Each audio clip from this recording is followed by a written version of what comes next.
Welcome to speed news. Missile రక్షణ వ్యవస్థ golden dome ఏర్పాటు ప్రతిపాదనలను కెనడా వ్యతిరేకిస్తుండడంపై అమెరికా అధ్యక్షుడు డొనాల్డ్ ట్రంప్ తీవ్ర ఆగ్రహం వ్యక్తం చేశారు. ఏదో ఒకరోజు కెనడా చైనాకు బలైపోతుందని వ్యాఖ్యానించారు. చైనాతో దౌత్య వాణిజ్య బంధాల బలోపేతానికి కెనడా ప్రయత్నిస్తున్న తరుణంలో ట్రంప్ ఈ హెచ్చరిక చేశారు. గ్రీన్లాండ్కు రక్షణగా గోల్డెన్ డోమ్ ఏర్పాటును కెనడా వ్యతిరేకిస్తోంది. కెనడాకు ఈ వ్యవస్థతో రక్షణ కల్పించే అవకాశం ఉన్నా అడ్డుకుంటోంది. జాతీయ గ్రామీణ ఉపాధి హామీ పథకానికి మహాత్మాగాంధీ పేరునే కొనసాగించాలని తమిళనాడు అసెంబ్లీ ఏకగ్రీవంగా తీర్మానం చేసింది. శుక్రవారం ఉదయం ఈ తీర్మానాన్ని సీఎం స్టాలిన్ అసెంబ్లీలో ప్రవేశపెట్టారు. ఈ సందర్భంగా మాట్లాడుతూ ఉపాధి హామీ పథకం కింద కేంద్ర ప్రభుత్వం తమిళనాడుకు అందించాల్సిన 1026 కోట్ల నిధులు విడుదల చేయలేదని తెలిపారు. మహాత్మాగాంధీ గ్రామీణ ఉపాధి హామీ పథకం తమిళనాడులో చక్కగా అమలవుతోందని, 100 రోజుల ఉపాధి పథకం ద్వారా ఏటా సుమారు 65 లక్షల కుటుంబాలు లబ్ధి పొందుతున్నాయని తెలిపారు. నేతాజీ సుభాష్ చంద్రబోస్ 129వ జయంతి సందర్భంగా కోల్కతాలో జరిగిన కార్యక్రమంలో పశ్చిమ బెంగాల్ సీఎం మమతా బెనర్జీ పాల్గొన్నారు. ఈ సందర్భంగా కేంద్ర ప్రభుత్వంపై సంచలన ఆరోపణలు చేశారామె. కేంద్రంలో అధికారంలో ఉన్నవారు దేశ చరిత్రను తమకు అనుకూలంగా మార్చుకుంటూ రాజకీయం చేస్తున్నారని ఆరోపించారు.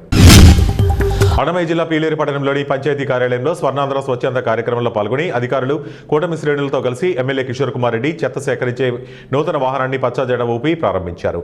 ఈ సందర్భంగా ఆయన మాట్లాడుతూ పారిశుద్ధ్యం, ప్లాస్టిక్ రహిత చెత్త సేకరణపై అధికారులు, పంచాయతీ సిబ్బంది, ప్రజలు కలిసి పర్యావరణ పరిరక్షణ కోసం ఆరోగ్యకరమైన గ్రామాలుగా తీర్చిదిద్దేందుకు అందరూ భాగస్వాములు కావాలని సూచించారు. ఉమ్మడి పశ్చిమ గోదావరి జిల్లా దెందులూరు నియోజకవర్గం గాళయ్యగూడెంలోని శ్రీ శ్రీ అచ్చమ్మ తల్లి పేరంటాల తిరునాళ్ల మహోత్సవాలను దెందులూరు శాసనసభ్యులు చింతమనేని ప్రభాకర్ ఘనంగా ప్రారంభించారు. ముందుగా ఆలయ అర్చకులు చింతమనేనికి పూర్ణకుంభంతో స్వాగతం పలికారు. చింతమనేని ప్రభాకర్ రావు అచ్చమ్మ తల్లిని దర్శించుకుని ప్రత్యేక పూజలు నిర్వహించారు. అమర్పేటలో ముస్లిం శ్మశాన వాటిక పనులు పునఃప్రారంభమయ్యే పనులకు కార్పొరేటర్ విజయ్ కుమార్ గౌడ్ పరిశీలించారు. ఈ సందర్భంగా కార్పొరేటర్ విజయ్ కుమార్ గౌడ్ మాట్లాడుతూ శ్మశాన వాటిక పనులు నడవడంతో ఎమ్మెల్యే కాళేరు వెంకటేష్ జీహెచ్ఎంసీ కమిషనర్ను కలిసి ప్రత్యేక బకెట్ను కేటాయించాలని కోరగా 55 లక్షల రూపాయలు నిర్మాణానికి ప్రహరీ గోడ నిర్మాణానికి మంజూరు చేయడంతో పనులను అధికారులు ప్రారంభించారని తెలిపారు. అమర్పేట డివిజన్లోని 37 లక్షల వ్యయంతో నూతన సీసీ రోడ్డు పనులను అమర్పేట ఎమ్మెల్యే కాళేరు వెంకటేష్, కార్పొరేటర్ విజయ్ కుమార్ గౌడ్ ప్రారంభించారు. ఈ సందర్భంగా బస్తీలు పర్యటించి సమస్యలు అడిగి తెలుసుకున్నారు. ఈ సందర్భంగా కార్పొరేటర్ విజయ్ కుమార్ గౌడ్ మాట్లాడుతూ అమర్పేట డివిజన్లో దాదాపు అన్ని అభివృద్ధి పనులు పూర్తయ్యాయని, అభివృద్ధి లక్ష్యంగా ముందుకు వెళ్తున్నామని తెలిపారు.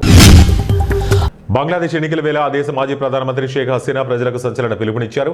ఆగస్టు 2024లో చెలరేగిన హింసాత్మక నిరసనల తర్వాత భారతదేశంలో తలదాచుకుంటున్న హసీనా శనివారం ఆడియో సందేశం ద్వారా బంగ్లాదేశ్ ప్రస్తుతం బీభత్స యుగంలోకి ప్రవేశించిందని, దేశాన్ని కాపాడుకోవడానికి మొహమ్మద్ యూనస్ నేతృత్వంలోని తోలుబొమ్మ ప్రభుత్వాన్ని కూలదోయాలని ప్రజలకు ఆమె పిలుపునిచ్చారు. మంత్రి అనగాని సత్యప్రసాద్పై మాజీ మంత్రి పేర్ని నాని ఆగ్రహం వ్యక్తం చేశారు. పాస్ పుస్తకాల విషయంలో మాజీ సీఎం జగన్మోహన్ రెడ్డిపై మంత్రి అనగాని చేసిన వ్యాఖ్యలపై ఆయన స్పందించారు. విజయవాడలో మీడియాతో మాట్లాడుతూ అనగాని సత్యప్రసాద్ మంత్రిగా ఉండడం తమ కర్మ అని విమర్శించారు. మంత్రి హోదాలో యోగ్యుడిగా అనగాని ప్రవర్తించాలన్నారు. మంత్రి అనగాని సంస్కారం మరిచి మాట్లాడుతున్నారన్నారు. జగన్పై అవాకులు చవాకులు పేలుతున్నారని పేర్ని నాని మండిపడ్డారు.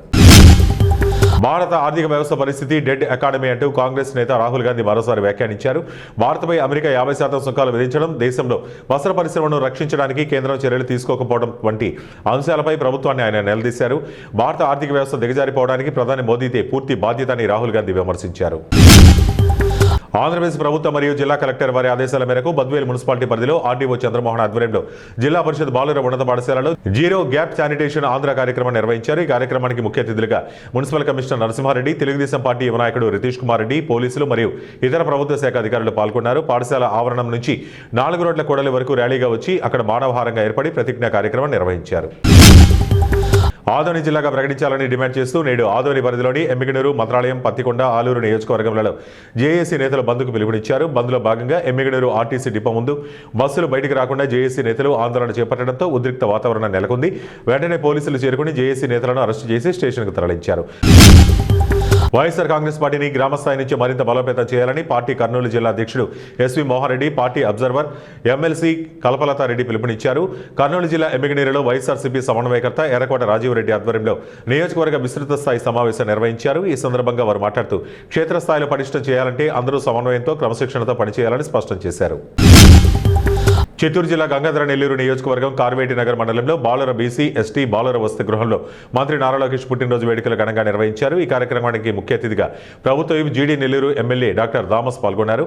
ఆయనకు తెలుగు తమ్ముళ్లు ఘనంగా స్వాగతం పలికారు. అనంతరం కేక్ను కట్ చేసి సంబరాలు జరుపుకున్నారు. ఈ సందర్భంగా ఆయన మాట్లాడుతూ తెలుగుదేశం పార్టీ విజయానికి ముఖ్య పాత్ర పోషించిన నారా లోకేష్ అని, ఆయన సారథ్యంలో రాష్ట్రం అభివృద్ధి చెందుతుందని ధీమా వ్యక్తం చేశారు.